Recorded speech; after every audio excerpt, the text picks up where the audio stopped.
নমস্কাৰ ৰাইজসকল, মই শিখামণি শইকীয়াই মোৰ অন্য এটি ভিডিঅ'লৈ আপোনালোকক আদৰণি জনাইছোঁ। আহকচোন আজি আমি ভিডিঅ'টো আৰম্ভ কৰোঁ। আৰু এইফালে দেখিছেনে বাৰু ৰেল গেট পৰি আছে আৰু আমি ৰৈ আছোঁ, কাৰণ আমি আহিছিলোঁ থিয়েটাৰ চাবলৈ বুলি, আৰু ৰেল গেট পৰাৰ কাৰণে আমি ৰৈ থাকিবলগীয়া হৈছে। তাৰপাছত এতিয়া ৰেল পাৰ হৈ যোৱাৰ পাছত আমি থিয়েটাৰ হোৱা ঠাই পালোহি। আৰু এইফালে দেখিছেনে বাৰু মানুহ আহিছে আৰু আমি বহুত সোনকালে পালোহি, সেইকাৰণে ইমান বেছিও মানুহ হোৱা নাই। তাৰপাছত এতিয়া আমি ভিতৰলৈ সোমাই আহিলোঁ, যিহেতু বাহিৰতনো আৰু কিমান ৰৈ থাকিম।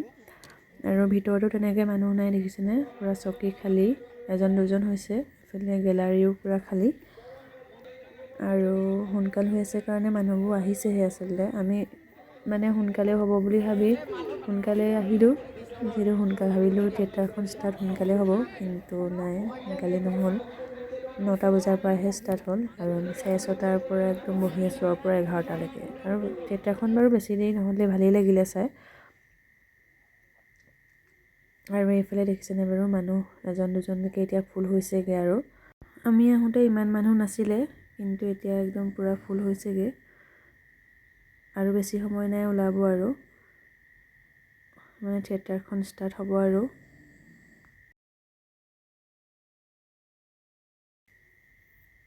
এইফালে পূৰা একদম চানাৱলা বাদাম ওলাই পূৰা চানা বাদাম বিকি আছে, মৰ্টন, বগৰী। আৰু সকলোৱে কি কৰিব আৰু থিয়েটাৰ ষ্টাৰ্ট নোহোৱালৈকে সেয়াকে লৈ খাই আছে। আৰু সকলোৱে পূৰা চানা বাদাম কিনি কিনি খাই আছে। আৰু এইফালে বায়ে মই বহি আছোঁ, আৰু দাদা বহি বহি আমনি লাগিলে কাৰণে বাহিৰলৈ ওলাই গৈছে। অলপ সময় আকৌ বাহিৰলৈ যায়, আকৌ আহে, হোৱাই নাই বুলি আকৌ যায়। তাৰপাছত এতিয়া থিয়েটাৰ ইয়াৰ ষ্টাৰ্ট হ'ব হৈছে। আৰু দেখিছেনে, এই অকণমান দেখুৱাইছোঁ, মাতটো দিয়া নাই, মাত দিলে যিহেতু কপিৰাইট আহি যাব। আৰু এইফালে লাইটৰ পূৰা ৰং বিৰঙৰ লাইট এইফালে জ্বলি গৈছে, যিহেতু থিয়েটাৰখন ষ্টাৰ্ট হ'ব হৈছে। আৰু থিয়েটাৰখন চাই ভালেই লাগিলে, আৰু বহুত দিনৰ মূৰত থিয়েটাৰখন চাবলৈ গ'লোঁ। আৰু থিয়েটাৰ চাই কৰি হৈ গ'ল দেই, এতিয়া এয়া বাহিৰলৈ আমি সকলো ওলাই আহিছোঁ থিয়েটাৰ শেষত। আৰু চাই সঁচাকৈ বহুতেই ভাল লাগিলে, বহুত বছৰৰ মূৰত থিয়েটাৰখন চালোঁ। আগতে এবাৰ কুমাৰবন্ধাত হওঁতেই চোৱা, বহুত সৰুতে চাইছিলোঁ, তাৰপাছত থিয়েটাৰ চোৱাই নাছিলোঁ। আৰু এতিয়া চাবলৈ গৈছোঁ, যিহেতু এখন ৰাইডিঙিয়াত হৈছিলে।